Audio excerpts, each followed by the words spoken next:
যেই জবান দিয়ে কথা বলি শক্তি দিয়েছেন কে? কথা বলার শক্তি কেড়ে নিবেন কে? আমরা এখানে যারা বসেছি উঠার কোনো সাধ্য আছে? যারা এখানে এসেছি বাড়িতে যাব এরকম কোনো গ্যারান্টি আছে? হতে পারে আজকের মাহফিল আমার আপনার জীবনের শেষ মাহফিল হয়ে যেতে পারে। তাহলে যিনি হায়াতের মালিক, যিনি ইজ্জতের মালিক, যিনি মৌতের মালিক, যিনি সবকিছুর মালিক, সেই মহান মালিককে অন্তর থেকে স্মরণ করা দরকার আছে না নাই? এটা মুখে বলি আছে, কিন্তু বাস্তবতায় নাই।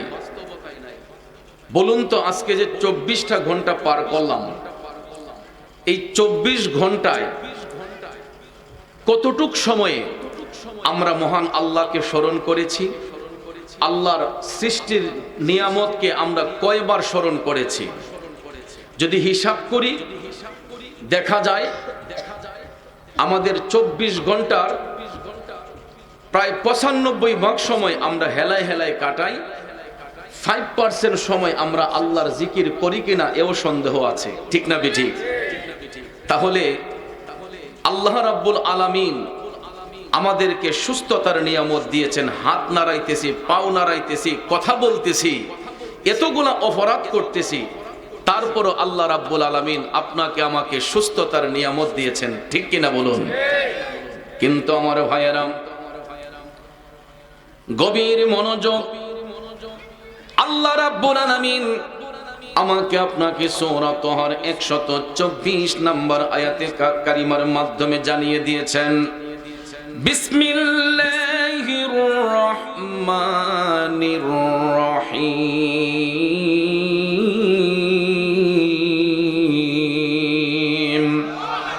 ওয়া মান আ'রাদা আন যিকরি ফাইন্না লাহু মাঈশাতান দানকান ওয়া নাহশুরুহু ইয়াওমাল কিয়ামাতি আ'মা।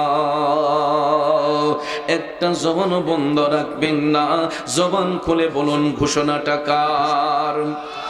আল্লাহ রাব্বুল আলামিন বলে, ও জগৎবাসীরা, যারা আমি আল্লাহর জিকির থেকে দূরে সরে যায়, যারা আমার স্মরণ থেকে গাফেল হয়ে যায়, আমি তাদের জন্য কঠিন শাস্তি নির্ধারণ করে রেখেছে। এ যুবক বন্ধুরা, বাবাজিরা, শাস্তির ধরনটা বলতে যায় আল্লাহ বলেন, কিয়ামতের ময়দানে ওই সমস্ত গাফেল ব্যক্তিদেরকে, জিকির অস্বীকার ব্যক্তিদেরকে আমি অন্ধ বানাইয়া উত্তোলন করব।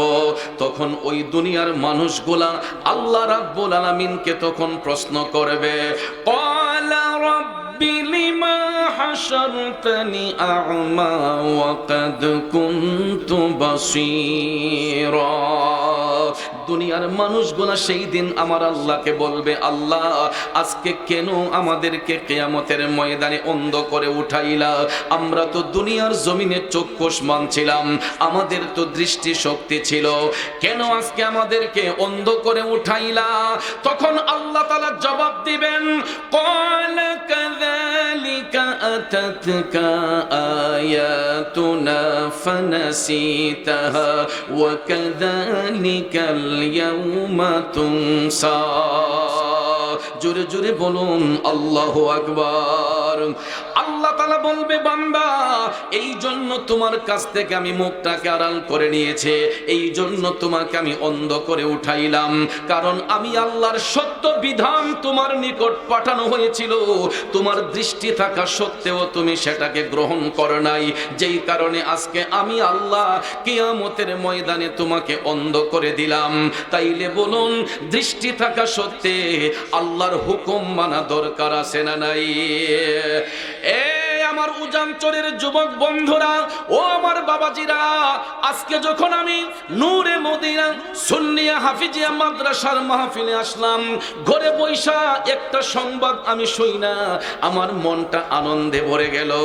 7 বছরের একটা ছেলে মাত্র 7 মাসে কোরআনের হাফিজ হয়ে গেছে।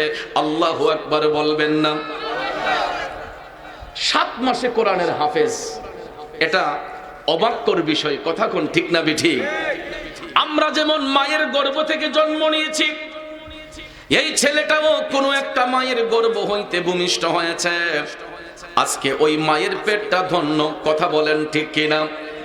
একটুখানি কথা নয়, আমি আপনি সারা জীবনও কোরআনে পাকের একটা আয়াত মুখস্থ করতে পারি না।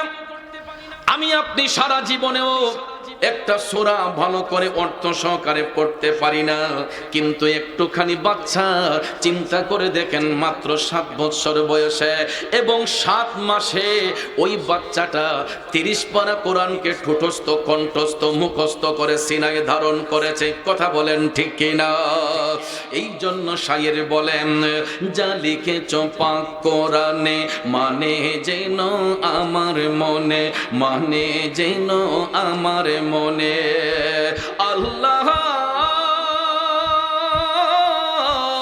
ও আমার আল্লাহ, যা লিখেছ পাক কোরআনে মানে যেন আমার মনে, মানে যেন সবার মনে।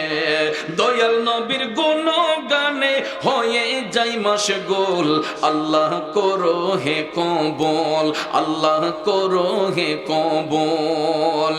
যার নাম রেখেছ নিজে মুহাম্মদ রাসূল, সেই নামের উসিলায় দোয়া করো রে কবুল, আল্লাহ করো হে কবুল। খারাপ লাগতেছে আমার বাবাজিরা, লক্ষ্য করে দেখবেন পৃথিবীর মধ্যে আল্লাহ রাব্বুল আলামিন অসংখ্য কিতাব অবতীর্ণ করেছেন। আসমানি কিতাব অবতীর্ণ করার পরে আমার আল্লাহ ইনজিল নিয়ে বিশ্ববাসীর সঙ্গে চ্যালেঞ্জ করেন নাই, বাইবেল নিয়ে আমার আল্লাহ বিশ্ববাসীর সঙ্গে চ্যালেঞ্জ করেন নাই, অন্য কোনো কিতাব নিয়ে আল্লাহ তাআলা বিশ্ববাসীর সঙ্গে চ্যালেঞ্জ করেন নাই। একটা মাত্র কিতাব নিয়ে আমার আল্লাহ বিশ্ববাসীর সঙ্গে চ্যালেঞ্জ করেছেন, এটা হচ্ছে মহাগ্রন্থ আল কোরআন। আর এই কোরআনের শুরুতে আমার আল্লাহ বলে দিয়েছেন, যালিকাল কিতাবু লা রাইবা ফীহি। এই কোরআন এমন একটা কিতাব যার মধ্যে বিন্দু মাত্র সন্দেহের কোনো অবকাশ নাই। কথা কোন আছে? অথচ দেখেন পৃথিবীর মধ্যে অনেক রাইটারের বই আছে, অনেক কবি সাহিত্যিক বই রচনা করেন। বইয়ের শুরুতে আপনারা ইন্ট্রোডাকশন অর্থাৎ ভূমিকার মধ্যে লক্ষ্য করে দেখবেন প্রত্যেক রাইটার পাঠক মহলের কাছে সরি স্বীকার করে নেন, ভুল ত্রুটি স্বাভাবিক। ঠিক না বেঠিক? আপনি নিজেও যদি একটা কিতাব লেখেন, আমি নিজেও যদি একটা কিতাব লিখি, এটার ভূমিকার শুরুতে আমরা আগে পাঠক মহলের কাছে সরি স্বীকার করে নেই যে লেখার মধ্যে ভুল ত্রুটি স্বাভাবিক। ঠিক কিনা বলেন? কিন্তু পৃথিবীর মধ্যে একটাই কিতাব আছে যেই কিতাবের শুরুতে কোনো সরি নাই, শেষেও কোনো সরি নাই। আল্লাহ বলেন, যালিকাল কিতাবু লা রাইবা ফীহি। এটা এমন একটা কিতাব যার মধ্যে বিন্দু মাত্র সন্দেহের কোনো অবকাশ নাই। হে যুবক বন্ধুরা, ওই কিতাব দাজ্জালের জন্য পথ প্রদর্শক নয়, বেঈমানের জন্য পথ প্রদর্শক নয়, মুনাফিকের জন্য পথ প্রদর্শক নয়। আল্লাহ বলেন, হুদাল লিল মুত্তাকিন।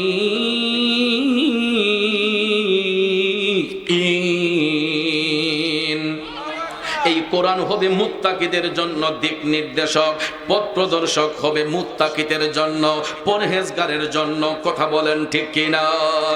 এই কারণে এই কিতাব আমার আল্লাহ এমন একজন নবীর উপর অবতীর্ণ করেছেন যিনি সমস্ত নবীগণের সরদার, যিনি কুল কায়নাতের রহমত, তিনি আল্লাহর হাবিব রহমাতাল লিল আলামিন। কথা বলেন ঠিক না বেঠিক?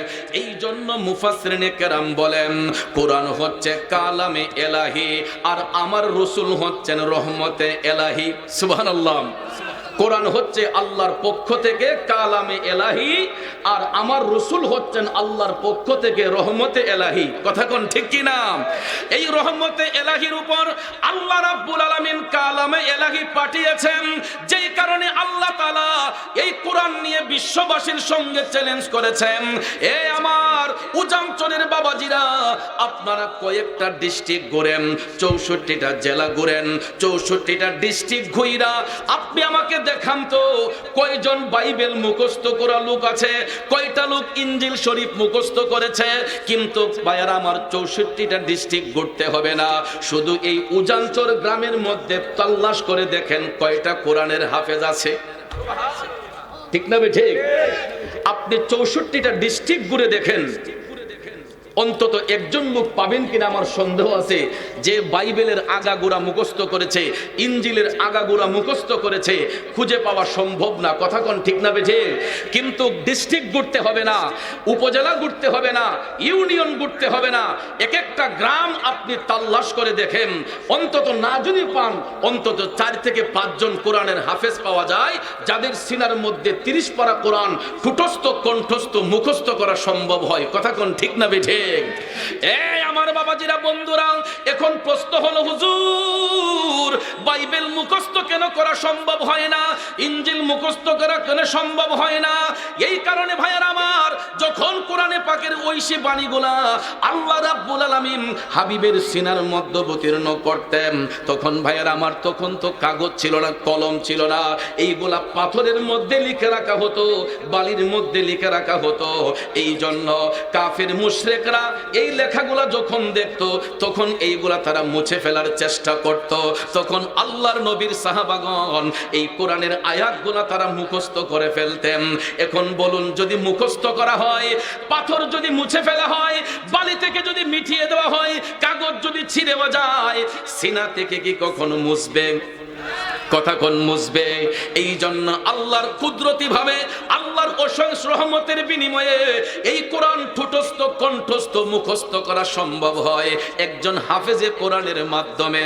আজকে যেই ছেলেটা 30 পারা কোরআন সিনার মধ্যে ধারণ করেছে, তার গর্বিত পিতা এখানে উপস্থিত, উনি নিজেও হয়তো একটা সূরা ভালো করে মুখস্থ নাই, হয়তো একটা পারা কোরআন মুখস্থ নাই, কিন্তু তার ঔরসজাত সন্তান আজকে দ্বীনি শিক্ষায় দেওয়ার কারণে ওই বাবার সন্তানটা আজকে বাবার মুখ উজ্জ্বল করেছে, মায়ের মুখ উজ্জ্বল করেছে, 30 পারা কোরআন তার সিনার মধ্যে ধারণ করেছে। কথা বলেন ঠিক কিনা?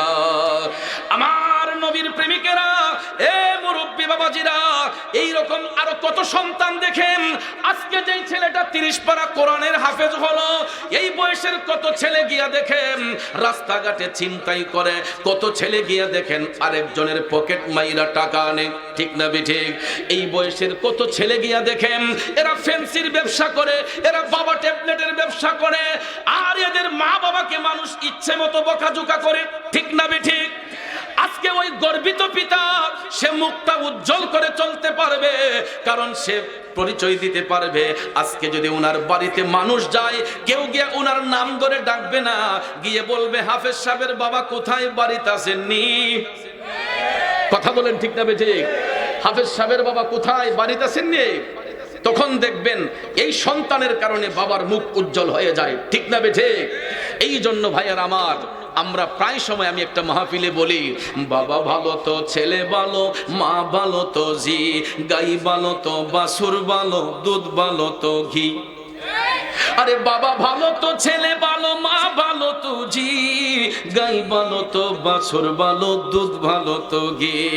আব্বা, সন্তান শুধু জন্ম দিলেই হবে না, এদেরকে গাইডনেস করতে হবে। গাইডনেসটা যদি সঠিকভাবে করতে পারেন, বাবার আমলটা যেরকম শুদ্ধ হবে, তখন অটোমেটিকলি তার সন্তানের আমলটা পরিশুদ্ধ হয়ে যাবে। ঠিক না বেঠে? এই জন্য যুবক ভাইয়ের আমার, আল্লাহর জিকির, আল্লাহর স্মরণ তাদের অন্তরে থাকে যারা মুত্তাকি, যারা পথ প্রদর্শক, যারা সত্যের পথ গ্রহণ করে। কথা বলেন ঠিক না বেঠে? আজকে দেখবেন এই সমাজের মধ্যে কত যুবক আছে আল্লাহর জিকির নিয়ে তামাশা করে, এনকার করে, মস্কারা করে। আর মুমিন ব্যক্তি যারা, এরা দেখবেন সব সময় আমার মওলা পাকের স্মরণ অন্তরে রাখে। কিন্তু আফসোসের বিষয় হলো, আমরা আল্লাহর স্মরণ অন্তরে রাখবো দূরের কথা, আমরা তো গীবত করেই শেষ করতে পারি না। আসি শুধু একজন আরেকজনকে নিয়ে নিন্দা করা, একজন আরেকজনের গীবত করা। এই সমস্ত কাজ ভালো না, ভালো না। হাদিস শরীফে রাসূল বলেছেন আল গীবাতু আশাদ্দু মিনাজ জিনা, গীবত করা হয়েছে জিনার চেয়ে নিকৃষ্ট কাজ। এই জন্য ভাইয়ার আমার, গীবত থেকে যদি বাঁচতে হয় বেশি বেশি আল্লাহর কোরআনকে ফলো করতে হবে। কারণ পৃথিবীর সব দেশের মধ্যে সংবিধান রচনা হয়, একটা কথা মনে রাখবেন, পৃথিবীর সর্বোত্তম সংবিধান হচ্ছে মহাগ্রন্থ আল কোরআন। কথা কোন ঠিক কিনা? পৃথিবীর সবচেয়ে বড় সংবিধান হচ্ছে মহাগ্রন্থ আল কোরআন। এই কোরআনকে যারা ফলো করবে, যারা রিসার্চ করবে, গবেষণা করবে, এরাই পরকালে সফল হবে, ইহকালে সফল হবে। তাহলে বলুন, এই কোরআনকে আঁকড়িয়ে ধরা দরকার আছে না নাই? কথা বলেন, আছে না নাই? দুঃখ লাগে, কষ্ট লাগে। এমন একটা জামানায় আমরা আসলাম, এমন একটা ফিতনার জামানার মধ্যে পড়লাম, কোরআন পড়ব দূরের কথা, মাস কি মাস চলে যায়, কোরআন শরীফ খুলে দেখার সময় আমাদের আপনার হাতে হয় না। এ নবীর প্রেমিকেরা, লক্ষ্য করে দেখবেন, যারা এখন মোটামুটি বয়স হয়েছে 50, 60, 70 বছর যাদের হয়েছে, আপনারা লক্ষ্য করে দেখবেন, আজ থেকে 30-35 বছর আগেও আমরা দেখেছি আমাদের বাপ চাচারা সকালবেলা ঘুম থেকে উঠা তারা উঠানের মধ্যে চাটি বিছাইয়া ফজরের নামাজ পইরা আইসা কোরআন শরীফটা কইলা, কোরআন শরীফ পইরা তারা কাজের মধ্যে গেছে। আমাদের মা চাচিরা সকালবেলা ঘুম থেকে উঠে ফজরের নামাজ পড়ে তারা কোরআন তেলাওয়াত করে ঘর বাড়ি ঝাড়ু দিয়ে বিসমিল্লাহ বলে চুলার মধ্যে আগুন দিয়েছেন। নাকি মিথ্যা বললাম? আর এমন একটা আধুনিক জামানায় আমরা এসেছি, আমাদের সকালবেলা ব্যাটারি না খেলে চোখের ঘুমই যায় না। আর এখন তো আর লাকড়ির চুলা নেই, প্রত্যেকের গ্রামে গঞ্জেও এখন এলপি গ্যাস। কথা বলেন, তো যুগ যদি সামনের দিকে অগ্রসর হয়, আমাদের আমল, আমাদের ঈমান, আমাদের তাকওয়া তো সামনের দিকে অ্যাডভান্স হওয়া দরকার ছিল, ঠিক না বেঠিক? কিন্তু দেখা যায় আমরা এর বিপরীত, যুগ আধুনিকতার দিকে যাচ্ছে, আমাদের ঈমানের জোর কমে যাচ্ছে, আমলের জোর কমে যাচ্ছে। কথা কোন ঠিক না বেঠিক? এই জন্য ভাইয়ের আমার, আজ থেকে 1500 বছর আগে মদিনার কামলিওয়ালা নবী, মায়ার নবী, দয়ার নবী, সহিহ মুসলিম শরীফের এক বর্ণনা এসেছে, আল্লাহর হাবিব সাল্লাল্লাহু আলাইহি ওয়াসাল্লাম বলেছেন, কিয়ামত সংগঠিত হওয়ার আগে পৃথিবীর 3টা জায়গায় ভূমিধসে মানুষ তলিয়ে যাবে। একটা হলো পৃথিবীর পূর্বাঞ্চলে, আরেকটা হলো পৃথিবীর পশ্চিমাঞ্চলে, আরেকটা হলো আরব ভূপৃষ্ঠে। কয়টা জায়গায়? রাসূল বলেছেন, ভবিষ্যৎবাণী করেছেন, কিয়ামতের পূর্বে, হাসরের ময়দান কায়েম হওয়ার আগে রাসূল বলেছেন পৃথিবীর 3টায় জায়গায় ভূমিধসে মানুষ তলিয়ে যাবে। একটা পৃথিবীর পূর্বাঞ্চলে, আরেকটা পশ্চিমাঞ্চল, আরেকটা হচ্ছে আরব ভূপৃষ্ঠে। মানুষ এই ভূপৃষ্ঠে মানুষ ভূমিকম্পের মাধ্যমে তলিয়ে যাবে। শুধু তাই নয়, সহিহ মুসলিম শরীফে আল্লাহর হাবিব 1500 বছর আগে ভবিষ্যৎবাণী করেছেন যে এমন একটা জামান আসবে, মানুষ শিক্ষা অর্জন করবে কিন্তু তাদের আচরণ হবে মূর্খদের মতো। কি হবে? মূর্খদের মতো আচরণ হবে। এরা অবাধ পাণ্ডিত্য অর্জন করবে কিন্তু তাদের আচরণ হবে মূর্খদের মতো। এবং শুধু তাই নয়, রাসূল বলেছেন এমন একটা জামানা আসবে যেই জামানায় আলেমদের সিনা থেকে এলেমকে বিদূরিত করা হবে। কারণ ওই আলেমরা এলেম অর্জন করবে ইসলাম রক্ষার স্বার্থে নয়, এরা ব্যক্তি ফায়দা হাসিলের জন্য এরা ইসলাম গ্রহণ করবে, কিন্তু সমাজের উপকারে নয়, হেদায়েতের জন্য নয়, নিজের স্বার্থের জন্য এলেমকে সিনার মধ্যে ধারণ করবে। এই কারণে রাসূল বলেছেন তাদের সিনা থেকে এলেমকে উঠিয়ে নেওয়া হবে। আমার নবীর কথা সত্য না মিথ্যা? আরো জোরে বলেন, সত্য না মিথ্যা? এই ফিতনার জামানার মধ্যে আমরা এখন পড়ে গেলাম। আমার বাবাজিরা, শুধু তাই নয়, মদিনার কামলিওয়ালা নবী বলেছেন এই ফিতনার জামানায় মানুষের মধ্যে অজ্ঞতা বৃদ্ধি পাবে এবং অবৈধ সঙ্গম বৃদ্ধি পাবে। যেমন রাস্তাঘাটে গরু ছাগল অবৈধ মেলামেশা করে, রাস্তাঘাটে গরু ছাগল যেই রকম ভাবে মেলামেশা করে, আমার রাসূল বলেছেন পৃথিবীতে এমন একটা মুহূর্ত আসবে মানুষের আচরণগুলা পশুর মতো হয়ে যাবে, গরু ছাগলের মতো হয়ে যাবে। এদের চক্ষু লজ্জা থাকবে না, এরা ওপেন সঙ্গমে লিপ্ত হবে। এই দৃশ্য এখন আমার আপনার চোখে পড়ে কি পড়ে না? আমাদের আচরণ পশুদের নিয়ে হয়ে গেছে। কারণ ভাইয়ার আমার, অনেকে কয় আমি তো আমার স্ত্রীর নিয়ে ঘুরি, সমস্যা কি? সমস্যা আসলে কিছু নয়, সমস্যা ওই জায়গায় আপনি যদি আপনার স্ত্রীকে পর্দা সহকারে নিতেন, আপনার স্ত্রীকে যদি প্যাকেট করে নিতেন, পরপুরুষের নজরে না পড়তো, তাহলে কোনো দুঃখ ছিল না। আপনার স্ত্রীকে নিয়ে আপনি ভ্রমণ করেন, সমস্যা নেই। সমস্যাটা ওই জায়গায় যদি আপনার বৈধ স্ত্রী হয়, আপনি যখন তাকে মার্কেটে নিয়ে যান, পার্কে নিয়ে যান, বিভিন্ন পিকনিক স্পটে নিয়ে যান, তখন দেখা যায় আপনার স্ত্রীর গায়ের পোশাক দেখলে আরেকজন পুরুষের বাজে নজর তার উপর পড়ে যায়, ঠিক না বেঠিক? বন্ধুরা আমার, তার চাইতে আরো নিকৃষ্ট কাজ দেখবেন বিভিন্ন পর্যটন এরিয়ার মধ্যে গেলে মুসলমানদের সন্তানগুলার খাসিয়ত দেখলে একবার চোখে পড়লে দ্বিতীয়বার লজ্জাবোধ হয়। এই গত রবিউল আউয়ালে আমি আমার একটা গজল রেকর্ড করার জন্য চট্টগ্রাম পতেঙ্গা সি বিচে গিয়েছিলাম। তো সি বিচে পিকনিক এই পর্যটন স্পট থেকে আমি একটু দূরে গেলাম, যেখানে মানুষের ভিড় হবে, একটু সাইডে গিয়ে গজলটা রেকর্ড করি। আল্লাহর কসম ভাইয়ের আমার, না দেখে কিছু বলি না, আমার চোখে পড়লো, হঠাৎ করে আমি দেখি যে পাথরের চিপার মধ্যে ছেলে মেয়েরা বসে অবৈধ মেলামেশা করতেছে খোলা আকাশের নিচে, কোনো পর্দার ব্যবস্থা নাই। নাউজুবিল্লাহ কি বাড়িতে গিয়ে বলবেন? আরো জোরে বলবেন না নাউজুবিল্লাহ? তখন আমার বিবেক প্রশ্ন জাগলো যে এটাও তো কোনো বাবার সন্তান হবে, এটাও তো কোনো মায়ের সন্তান হবে, ঠিক না বেঠিক? এরা কেমন বাবার সন্তান, এরা কেমন মায়ের সন্তান? শরীয়তের কোনো ঢাকনা নেই। যদি তাদের বৈধ সম্পর্ক থাকে, তাইলে খোলা আকাশের নিচে কেন অবৈধ সঙ্গম করবে, মেলামেশা করবে? এটা তো ইসলাম স্বীকৃতি দেয় না। এই দৃশ্যটা দেখার পরে সাথে সাথে আমার দয়াল নবীর হাদিস শরীফের কথা মনে পড়ে গেল, যে আমার মদিনার কামলিওয়ালা নবী আজ থেকে ১৫০০ বছর আগেই ভবিষ্যৎবাণী করেছিলেন যে এই এমন একটা জামানা আসবে, মানুষের চলা চরিত্র পশুদের নিয়ে হয়ে যাবে।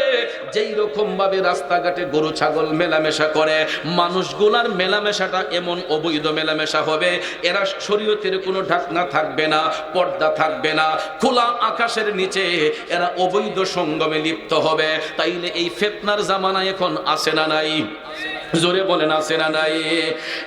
নবীর প্রেমিকেরা, এই জন্য পায়ে হাত ধরে বলবো মুসলমানের সন্তানেরা, এখনো সময় আছে।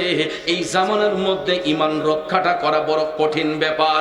আমার মদিনার কামলিওয়ালা বলেছেন, এই ফিতনার জামানার মধ্যে মুসলমানদের ঈমান রাখাটা এত কঠিন হয়ে যাবে, হাতের মধ্যে জ্বলন্ত আগুন রাখাটা যতটুকু কষ্ট হবে, এই ফিতনার জামানার মধ্যে মুসলমানদের ঈমান রক্ষা করাটা এর চাইতে বেশি কঠিন হবে। হাতের মধ্যে জ্বলন্ত আগুন রাখাটা যেমন কষ্টকর হবে, আমার রসুল বলেছেন এমন একটা জামানা, ফিতনার জামানায় আমার উম্মতের ঈমান রক্ষা করাটা এর চাইতে বেশি কঠিন হয়ে যাবে। তাহলে আমরা এখন দেখতে পাই এই জামানাটা আমরা এখন অতিবাহিত করতেছি, কথা কোন ঠিক না বেঠিক?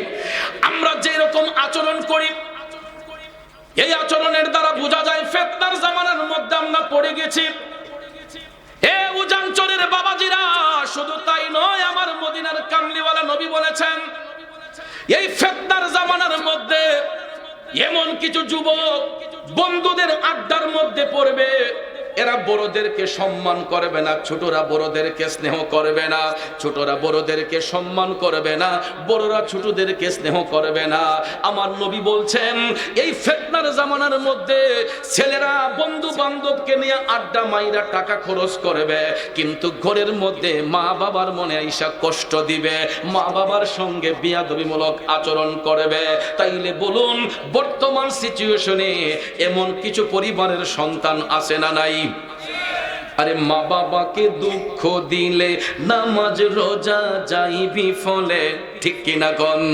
আরে মা বাবাকে দুঃখ দিলে নামাজ রোজা যাইবি ফলে, মার কলিজায় আঘাত দিলে খোদা সহে না, আল্লাহ নবীজির দয়া তারা পাবে না।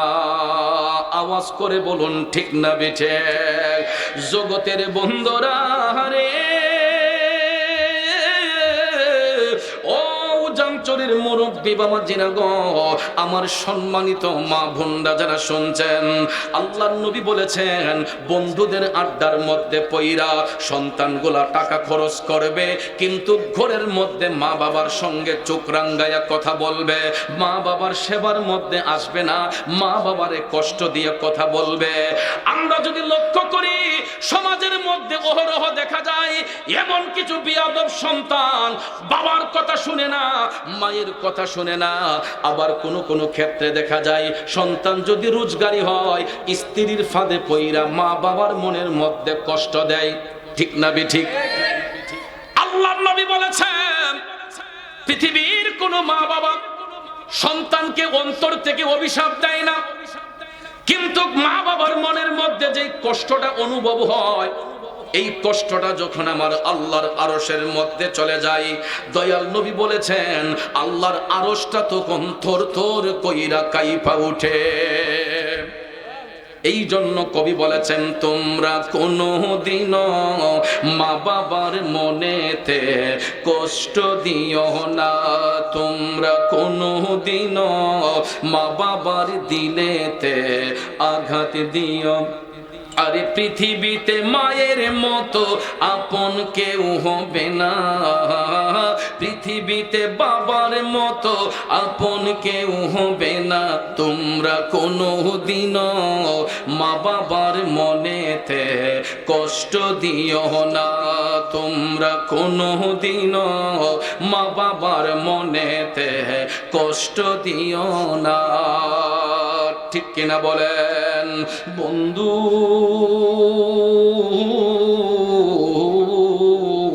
কি বলবো দুঃখের কথা, গত মাসখানেক আগে বাস্তবতাটা আপনাদেরকে একটু বলে যায়। মাসখানেক আগে আপনাদের ব্রাহ্মণবাড়িয়ারই নবীনগর উপজেলায় আমি একটা গ্রামে গিয়েছিলাম। যাবার পরে হঠাৎ করে দেখি সকালবেলা, আমি তখন ঘুমে ফজরের নামাজ পড়ে ঘুমালাম, বেলা 11টা হবে আনুমানিক। হঠাৎ করে দেখি একজন ভদ্র মহিলা, আমার মায়ের বয়সী, পাশের রুমে বসে কান্নার শব্দ শুনেছি, তারা কথা বলতেছে পাশের রুমে। তখন উনি আমার সঙ্গে কথা বলার জন্য এসেছেন, তার মনের ব্যথা শেয়ার করার জন্য। তো আমাকে একজন ভদ্র মহিলা ডাক দিলেন যে আপনার সঙ্গে একজন কথা বলতে চায়। আমি বললাম ঠিক আছে, আসতে বলেন। একজন পর্দানিশীন মা, আমি লক্ষ্য করেছি আমার মায়ের বয়সী হবে, ওই মা দুইটা চোখের পানি ছেড়ে আমার কাছে বৈশাখ কান্দে, কয় বাবা আপনি তো আমার ছেলে, কথা বলতে এসেছি। আমি বললাম মা কি এমন ব্যথা নিয়ে আমি অধমের কাছে আসলেন? কয় বাজার আপনার আলোচনা আমি প্রায় মাহফিলে শুনি, মোবাইলের মধ্যে ইউটিউবে আলোচনা শুনি। কি গো মা, কি সমস্যা? কয় আপনি তো একটা মা প্রেমিক সন্তান, প্রায় সময় দেখি আপনি আপনার মায়ের কথা মাহফিলে বলেন। আমি বললাম হে, আমি বলি তো আপনার সমস্যাটা কি?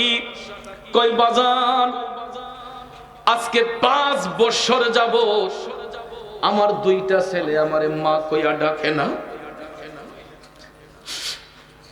5টা বছর ধরে সন্তানগুলা মা কইয়া মারে ডাকে না। হে যুবক ভাইয়েরা, মা সন্তানের টাকা চায় না, পয়সা চায় না। সন্তান যদি মহব্বত কইরা বাবারে বাবা কইয়া ডাক দেয়, সন্তান যদি মহব্বত কইরা মারে মা কইয়া ডাক দেয়, তাতেই মা বাবার মনটা খুশি হয়। জিজ্ঞেস করলাম মা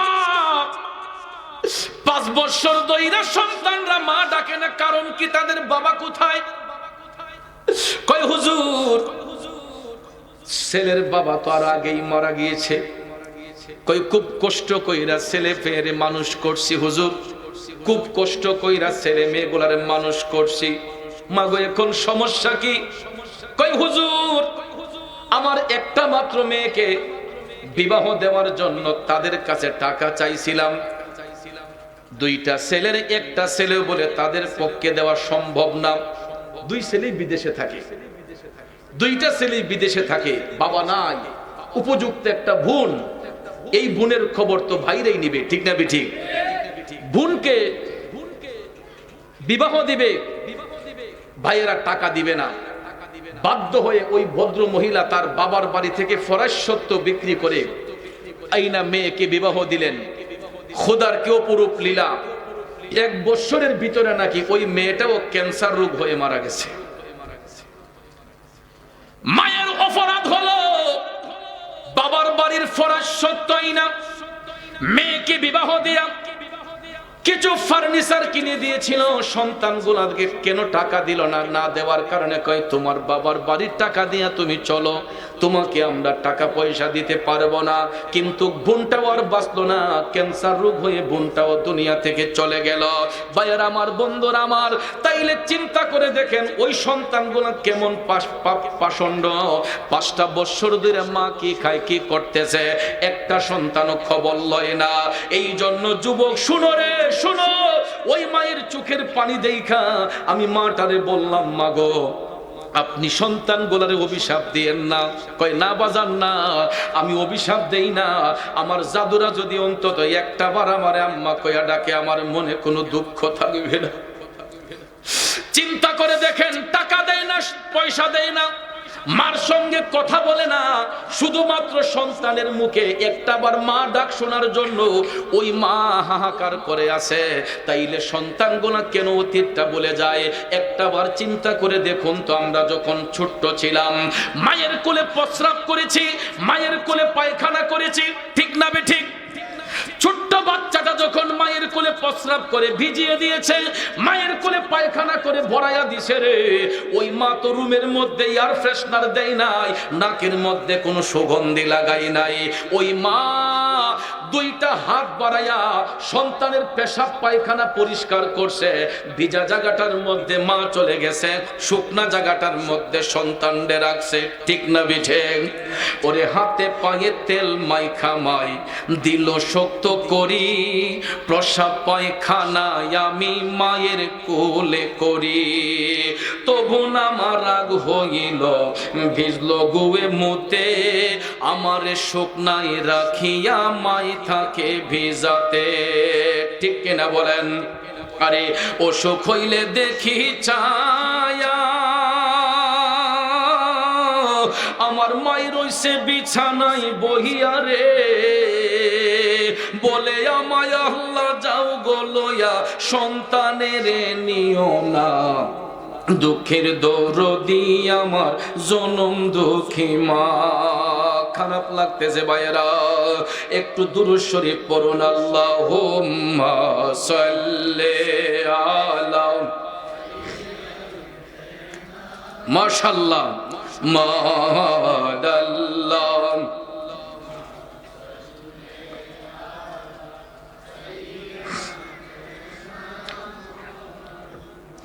আদনা বিয়ানাম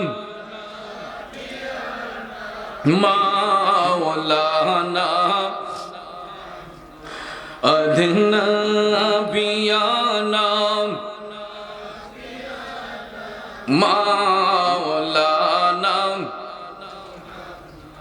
আমার বাবাজিরা, বন্ধুরা, ভিজা জায়গাটার মধ্যে মা চলে যায়, শুকনা জায়গার মধ্যে সন্তানদের রাখে। সন্তান যদি অসুস্থ হয়, মায়ের জীবনটা বাজি রাইখা সন্তানের ভবিষ্যৎ কামনা করে, ঠিক কিনা বলুন? ওই সন্তানটা 5 বছর ধরে মার সঙ্গে কথা বলে না, কিন্তু দেখেন মায়ের সেবা কইরা কেমনে আল্লাহর ওলি হয়ে গেলেন বাইজিদ বুস্তামি রহমাতুল্লাহ আলাইহি। আমি ওনার জীবনী পড়ে দেখলাম, বাইজিদ বুস্তামি এত বড় পাণ্ডিত্যের অধিকারী ছিলেন না, এত বড় কোনো আলেম মুফতি মুহাদ্দিস ছিলেন না, কিন্তু ভাইয়ের আমার, বাইজিদ বুস্তামি রহমাতুল্লাহ আলাইহি তিনি সব সময় মায়ের সেবার মধ্যে মাশগুল থাকতেন। আপনারা বলুন, মায়ের সেবা করলে সম্মান বাড়ে না কমে? বাড়ে না কমে? আমি তো নিজেও আমার মার কাপড় অনেক সময় ধুইয়া দিই। বাসায় থাকলে আমি প্রায় সময় আমার মার পায়ের মধ্যে তেল মাইজা দিই। সমস্যা আছে? গুনাহ হবে? বন্ধুরে, যখন আমি আপনি ছোট্ট ছিলাম, শিশু ছিলাম, আমার মা আমাদেরকে গোসল করে তেল সাবান দিয়া শরীরটাকে ফুরফুরা জর্জরা করেছে। সন্তানের জামা কাপড়গুলা ধুইয়া, ময়লা কাপড়গুলা ধুয়ে দিছে, পরিষ্কার কাপড়গুলা আমাদের গায়ে জড়াইছে। এখন আমাদের পিছনে খাটনি দিতে দিতে মা তো বার্ধক্য চলে আসছে। এখন তো মা বাবাদেরকে আমাদের সন্তান বানাইয়া নিতে হবে, ঠিক না বেঠিক? আমার নবী এটাই বলেছেন যে মা বাবা যখন বার্ধক্যের বয়সে আসে তাদেরকে তোমরা নিজের সন্তান বানিয়ে ফেলো। তারা যেমন ছোট্টবেলা তোমাদেরকে নিজের সন্তান বানিয়ে লালন পালন করেছে, তোমরা যখন মা বাবা বৃদ্ধ হয় তাদেরকে নিজের সন্তান মনে করো, সন্তান বানাইয়া মার সেবা করো। আমি যেটা বলেছিলাম, প্রায় সময় আমি আমার মার পায়ে তেল দিয়া দেই। অনেক সময় বাথরুমে গোসল করতে গিয়েছি, আমার মার কাপড় পাইলে আমি নিজে ধুইয়া মার দিয়া দিছি। আম্মা কই ফুত, মহিলাই তো করতো আসলে। আমি কই না মা, আপনার সেবা আমি করব, তাতে সমস্যা কি? সমস্যা আছে? এটা চাপার জোরে বলছি না, মন থেকে বলছি। কথাগুলা রেকর্ড হচ্ছে। কোন সময় হয়তো আমার মা ঘরে বসে আমার কথাগুলা শুনবে। যদি মিথ্যা বলি মার আদালতে আমাকে জবাবদিহি করতে হবে। মিথ্যা নয় বাজার, মায়ের সেবা করা এটা কোনো অন্যায়ের কাজ নয়, অপরাধের কাজ নয়। বায়েজিদ বুস্তামির জীবনী পড়ে দেখলাম ওনার মা একজন আবেদা মহিলা ছিলেন, পরহেজগার মহিলা ছিলেন। আল্লাহওয়ালা ব্যক্তিরা দেখবেন এক ওয়াক্ত নামাজ যদি কাজা হয় তাদের মধ্যে একটা পেরেশানি বিরাজ করে। নামাজি ব্যক্তিরা যদি অসুস্থ হয় তারা দেখবেন চোখের পানি ছাইরা কান্দে, আমার নামাজটা কাজা হইতেছে, আমার ফজরের নামাজটা কাজা হইছে, জোহরটা কাজা হইছে, আসরটা কাজা হইছে, মাগরিবটা কাজা হইছে। ভাইয়ার আমার, নামাজটাকে মুমিন ব্যক্তিরা এমন ভাবে নেশা হিসেবে গ্রহণ করেছে তারা যেন একটা মুহূর্ত নামাজ ছাড়তে চায় না। কথা কোন ঠিক না ঠিক? বায়েজিদ বুস্তামির মা একজন আবেদা মহিলা ছিলেন, পরহেজগার মহিলা ছিলেন। তিনি একটা ওয়াক্ত নামাজ কাজা করতেন না। হঠাৎ একদিন দেখা যায় মায়ের একটু শারীরিক সমস্যা হয়েছে। শারীরিক সমস্যার কারণে এ বন্ধু বায়েজিদ বুস্তামির মা অসুস্থ হইয়া বিছানার মধ্যে শয্যাশায়ী। হঠাৎ করে দেখা যায় মায়ের শরীরের মধ্যে প্রচন্ড জ্বর এসেছে। মা সন্তানকে ডাক দিয়া বললেন, বাইজির একটা গ্লাস পানি দাও। কি দাও? একটা গ্লাস পানি দাও।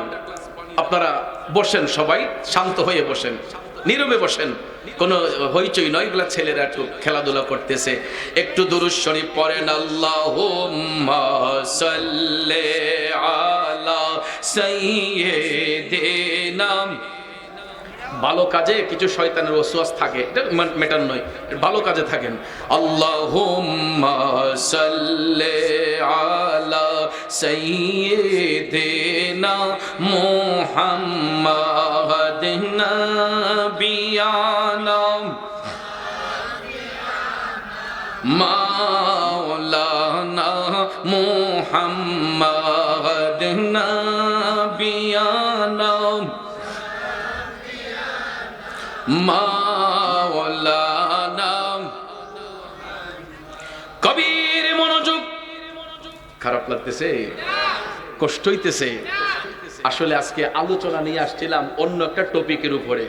আসার পরে কমিটির ভাইয়েরা বলতেছে, হুজুর আপনার কণ্ঠে মাতা পিতার আলোচনা শুনতে চাই, মা বাবার সম্পর্কে কিছু কথা বলবেন, এই জন্য প্রসঙ্গটা ঘুরিয়ে নিলাম। আপনাদের কি মনে কোনো কষ্ট আছে?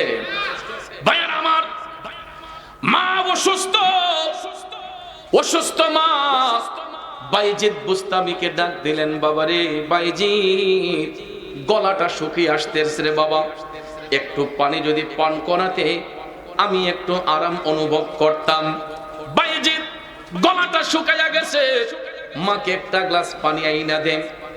সন্তানের কাছে মা পানির আবদার করেছে, যেই কোনো সন্তান মায়ের এই আবদার রক্ষা করবে, ঠিক না? বায়েজিদ বুস্তামি তিনি পানির গ্লাসটা হাতে নিলেন, পানি আইনা দিবেন কারে? মার মুখে পানি দিবেন। পানির গ্লাসটা তিনি হাতের মধ্যে নিয়ে এটাকে একটু ধোয়ামুচি করে, পানির গ্লাসটাকে একটু ধোয়ামুচি কইরা একটা গ্লাস পানি আইনা যখন মার কাছে আসলেন, আয়েশা বায়েজিদ দেখতেছেন মার চোখের মধ্যে ঘুম চলে আসছে। শরীরটা খারাপ, অসুস্থ, এমন সময় দেখা যায় মার চোখের মধ্যে নিদ্রা, ঘুম চলে আসছে। এখন বাইজিদ বুস্তামি চিন্তা করলেন যে আমি যদি এখন আমার মাকে ডাক দেই, আমার মায়ের আরামটা হয়তো নষ্ট হবে, ঠিক না ঠিক? আর চিন্তা করলেন পানির গ্লাসটা যদি রেখা আমি যদি চলে যাই, আমার মা ঘুম থেকে উঠলে বলবে ছেলের কাছে পানি চাইলাম, আমারে পানিটা দিল না, ঠিক না ঠিক? বাইজিদ বুস্তামি চিন্তা করতেছেন কি করবেন, কি করবেন। পানির গ্লাসটা রেখে যাবেন নাকি মাকে ডাক দিবেন? বাইজিদ সিদ্ধান্তহীনতায় ভুগতেছেন। পানির গ্লাসটা কি রাইখা যাবেন নাকি মাকে ডাক দিবেন? অনেকক্ষণ চিন্তা ভাবনা করে বাইজিদ বুস্তামি চিন্তা করলেন, আমি আজকে মায়ের শিয়র থেকে লড়বো না, যতক্ষণ আমার মায়ের চোখ থেকে ঘুম না যায় ততক্ষণ পর্যন্ত আমি এক পায়ে মায়ের শিয়রে দাঁড়াইয়া থাকবো। জোরে জোরে কন্যা সুবহানাল্লাহ। বাইজিদ বুস্তামি তাই করলেন। পানির গ্লাসটা হাতের মধ্যে নিয়া মা ঘুমন্ত অবস্থায় সন্তান মায়ের শিয়রে পানির গ্লাসটা নিয়ে দাঁড়াই আছে। এই যুবক ভাইরা দেখো রে, মার সেবা কারে কই, মার ইজ্জত কিভাবে সন্তানরা দেয়। বাইজিদ বুস্তামি পানির গ্লাসটা হাতের মধ্যে নিয়া তিনি মায়ের কাছে দাঁড়িয়ে রইলেন। দাঁড়ানোর পরে ভাইয়ার আমার মা তো ঘুমের মধ্যে আরাম করতেছেন। করতে করতে করতে গো হঠাৎ করে দেখা যায় মুয়াজ্জিন সাহেব ডাক দিলেন, আসসালাতু খায়রুম মিনান নাওম।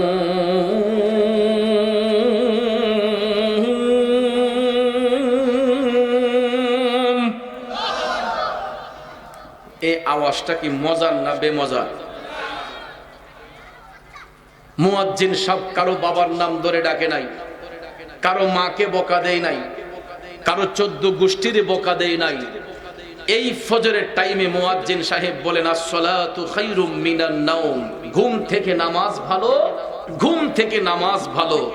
আপনারা বলুন, এই ডাকটা শুনলে কোন ইমানদার বিছানার মধ্যে আর পিঠ রাখতে পারে?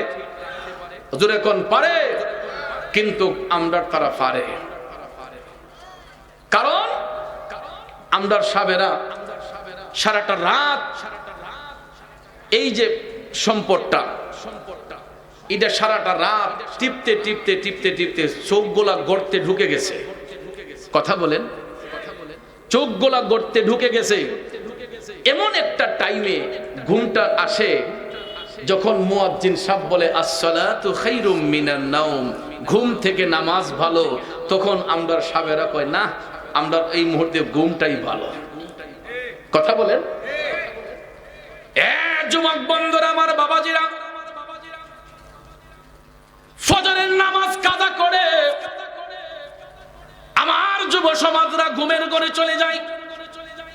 শুধু যুব সমাজকে বলবো কেন, আমার মুরব্বীরাও এটা থেকে মাহরুম নয়। টিকটক খুললে, ফেসবুক খুললে, আই হায় হায়, এদের কি শরম লজ্জা বলতে কিছু নাই। আমার বাবার বয়সী লোক, চাচার বয়সী লোক টিকটক ফেসবুক খুললে দেখা যায় মুখে সাদা পাকনা দাড়ি। একটা বার কি ভদ্রলোক মরণের কথা চিন্তা করে না? একটা বার কি এই ভদ্রলোক মরণের কথা স্মরণ করে না যে আমার তো টিকিট অতি নিকটে, দাড়ি পেকে গেছে, চুল পেকে গেছে, কিন্তু দেখা যায় ফেসবুক, ইউটিউব, টিকটকে ভিউয়ার্স বাড়ানোর জন্য এমন কিছু নাটকের অভিনয় আমরা দেখতে পাই, যেইগুলা দেখলে একবার চোখে তাকালে দ্বিতীয়বার তাকাইতে রুচিতে বাঁধে। বন্ধুরা, আমার বাবাজিরা, যুবক ভাইদেরকে বিনয়ের সহিত বলবো, এখনকার যুবকরা আগামী দিনের ভবিষ্যৎ। এ যুবক বন্ধুরা, সোনালী দিনগুলো সামনে পড়ে আছে।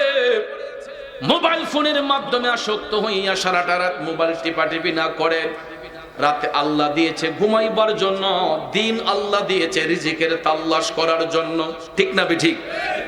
12 ঘন্টা দিন, 12 ঘন্টা রাত।